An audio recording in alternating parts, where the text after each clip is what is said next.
Welcome back, everybody, here to your live stream of the Dota Champions League. I am Toby1, your host here from the English live stream, coming to you from the Joint Dota Studios right here in Berlin for our second and last series of the night. We already had Na'Vi versus Alliance, and just to keep things in the spirit of quality games, we are going into, two of the top teams coming out from the Europe and CIS scene. Ninjas in Pajamas, when they formed, you were like, well, who are these guys? How good are they? Are they even really good? And they're proven they have just been real good contenders. They come in, they focus, they play wonderful Dota, and for me it's nice to see Era back in a team that has a higher level of success. So quality to him. We also have Empire, a team with one of my favorite players in it, Resolution. Always been an absolute fan of this kid. But they also have the perfect combination with their support heroes, support players. I love Always on the Fly. I kind of miss the old combinations of Team Empire. I felt it had a little bit more synergy. But either way, still two top-notch teams. To also let everyone know, Blitz did have to run away. There was something which came up, and we weren't aware of it, which was kind of sad. But we are team ban. Yeah, I am solo for this one. I'm hoping I can drag someone in for game number 2 of the 2-game series. But for now, it is just going to be me bringing you NiP versus Team Empire, which is already pretty much underway with Chen, Axe, Viper, Whis, Sniper. Remaining. So second time Sniper's going to be banned out in the first set. No real surprise when you've seen how much Sniper is capable of completely dominating that middle lane. So take him out, don't have to deal with him. We see another Batrider on the field. Our last Batrider not as successful. We didn't see the early Blink Dagger timing, primarily because he couldn't really contest. The off-lane found himself more in this head-to-head battle with the Juggernaut, trying to stop Divorce from finding his high level of farm. So because of that, the Batrider was never really capable of flash farming. And when he did, the camps just went horribly wrong. The first Blink Dagger attempt onto the SF also went horribly wrong. And we didn't see the Batrider who is meant to be that thorn in the side for the supports he's up against. It just didn't happen. So Ninjas in Pajama will be attempting to do it this time around. They have the Earthshaker, which caused the problems previously for the Batrider, and also with the Shadow Fiend pickup, it looks like we've got the classic combination and a really solid mid for Ninjas in Pajamas. Team Empire are, of course, running the Troll, Warlord, and Vengeful Spirit. If they're on the Dire side, I'd be saying, we should look towards the Roshan pit. But because they're over on the Radiant side, we're looking more towards the forcing of towers down that bottom lane. You did have Chen already being banned out, and I don't know if Empire is kind of in the mood to go for an Enigma or someone along those lines. They're probably not when you're up against an Earthshaker and a Batrider. You'll end up just getting stunned up the second you try and channel your Black Hole. So better to just probably avoid that line of thought, and instead look at the Troll Warlord as buffing up your mid. We did see the Viper going up against the SF before, but with the Viper being banned out, Yoki doesn't have that option anymore to draft it for Team Empire. I'm actually interested to see who he wants to try and play in that middle lane up against the SF. Who does he feel can have the power up against the SF? And if they're also not really looking to try and throttle the SF as far as like direct farm, you could just look then towards the smoke ganking. So a nice little combination with the VS. Someone that could also add in, I don't know if you would really want to go with something like a Sand King. I'm thinking of heroes who are capable of also farming inside the jungle, but can smoke gank effectively with the Vengeful Spirit. Someone that can also contest up against the Batrider. The VS stun will always be able to connect, but you need someone that can follow up with some good damage. And also more control. So out of your support heroes, I'm actually thinking of the Disruptor again. We did see that Disruptor as the last pickup from Alliance in the first game that we had tonight. And that's really great up against heroes like Batrider, because then you force the Batrider to pick up something like a BKB. They actually go for a Lina. Dire team pick. That went into my mind, but I would probably call that Lina out more if you were thinking of her as a mid-solo. And that would only be really the case if we're watching Moscow 5, because they do in fact run that Lina as a solo mid. But the synergy with the VS is still going to work. I get my burst damage I was asking for because we get it from the Laguna Blade. We get the follow-up stun and damage, which is the, obviously, Light Strike Array, which can be set up by the Magic Missile. A hero that can smoke gank. Potentially a hero who can jungle, but you don't really want to be farming a jungle with a Lina. If you do have a core Lina and you have something like a Yule Scepter plus Oh, you still want to go like Intel trades if you're going to try and run a core Lina. But you're with just a Yule Scepter, you got enough mana regeneration with the Light Strike Array as well as a Dragon Slave. You can just mop up creep waves in instant.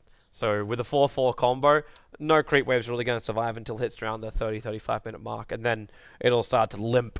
It does survive, but it limps pretty badly. But I'm liking the combination. Also with Troll Warlord, Lina, if you do run her as a... I really want to see if Empire have the confidence for this. I've never seen Resolution do it, though. As in, play a Lina as a solo mid. So the chance of it is next to nothing that it will happen. It will more than likely Team be a Empire's support turn to pick. Lina.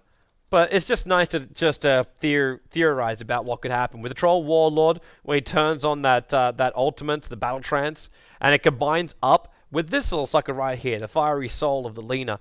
When you could put both of those together with a high damage Lina, you could actually quite easily get a kill on that mid, because that's another way you can get around the SF, where you do it the way you try and counter the sniper, the way you try and win any mid lane. You get the huge amount of damage possible, the most amount of damage possible in burst form. Templar Assassin a lot more efficient at that. With the Side Blades, you can also try and zone out the Shadow Fiend, and with Refraction, you can block the initial raises. So quality pickup anyway. I'm just thinking of the way you can get an instant murder from a Lina, because NSF's not always going to back up every time he thinks the Lina's going to go for a Light Strike Array. So eventually you'll be able to connect. With a TA, a Lina, and a Vengeful Spirit, we've literally got the three sisters from hell as far as Ninjas in Pajama is concerned. These three ladies are going to ravage them. And speaking of ravage, Titan is actually still in the pool, so last pickup maybe. Probably not. Witch Doctor and Earthshaker would be pretty good at zoning him out. So they don't want to go down that path. The Centaur is going to be the final band. Realizing the Team Empire's chase ability really isn't that great, and if they were going up against Stampede, then it doesn't really work for them. Their lineup is a lot more suited to basically 5-man pushing, because you can have the Troll on the safe lane with the Lina and the VS. Lina and VS won't stick around there for long, but they just want to make sure that... Wait, hang on. Just hold the phone here. That means... Okay, yeah, okay. Yeah, I gotta remember this is NiP. They do actually run Centaur as a safe laner. So that's the reason why this is being banned out. They're worried about the synergy of Stampede with the Bat Rider early lasso, when he just has a Blink Dagger. Like we saw before where there was no force start to get the Bat Rider back, like to drag... Was it the SF or was it the Axe? It was the Axe and he didn't attack him. That was initiated on. So when you're able to have that extra movement speed, then you've got the chance to drag it back into a better position, and maybe you can try and find some kills, or force your enemy team to overextend as they try and save whoever's been lassoed. All right, so Team Empire, last selection. They're up against the Brewmaster. Considering Team Empire has no silencers on the field right now, this kind of flanks up a little bit. The Brewmaster is not really going to be contested at all. Like, really, at all. 5 seconds remaining. And they're not going to go for a Skywrath Mage as their last one. They could potentially go for... Reserve time. You can't go Core Silencer, because then you'd be forced to run like a Troll Warlord offlane. In this game, I'd actually decide to go for something more like a Bristleback. I think it'd be a really nice selection here. Difficult up against the Bat Rider, but I'd actually almost want to see them lane up against each other and get stick charges for both sides, because it's sticky napalm versus Core Spray. But the reason why I like the Bristleback up against the Brewmaster is because he's really dealing... Okay, we actually do get our SK. Is this a Core Lina? Who's taking the SK? Is this a Core SK from Team Empire? Yeah, it is. They're doing it again. This is something which Yoki's been doing a hell of a lot. With this offlane SK. In this game, I don't know how successful it's going to be. Because the way Empire really try and utilize this SK is by getting him nice early levels. Obviously, because he's laning, he's able to find some early levels, and there's very few heroes that can pull him out of a Sandstorm. In fact, if you look at the lineup of NiP, there are 2 heroes that can get him out of Sandstorm. One uses Flame Break, and the other uses the Fissure. Apart from that, it's going to be a fairly easy move across the map. That's right, so there we go. Switch ourselves to our in-game. Let me just do a little bit of quick refresh on our... Wait, I just... No! Okay, I think I just broke my box. Moment! Alright. Does it work if I switch our layers back? No, I actually managed to freeze our vision mixer by trying to refresh it. 30 seconds to battle. I need to actually play with something right now to get this to correct itself. So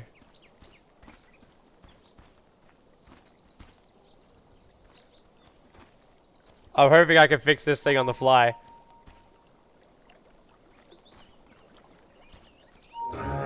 I don't think I can. I think I've actually managed to freeze this thing. The battle begins. I don't want to do this, but I think I might actually have to restart our broadcast software.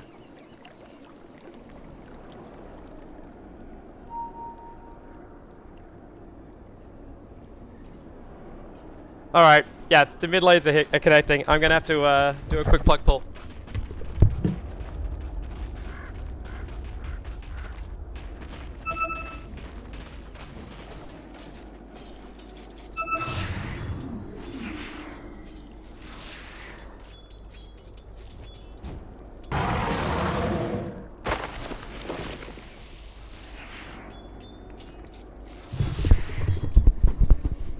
Alright, so I apologize for this.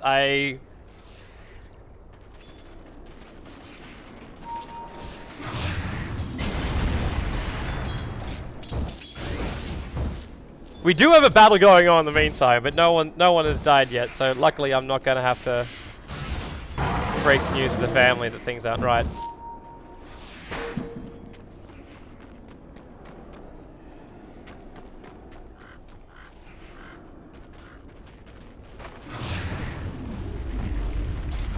Alright, I need to actually shut down a live stream. We'll be back in a moment.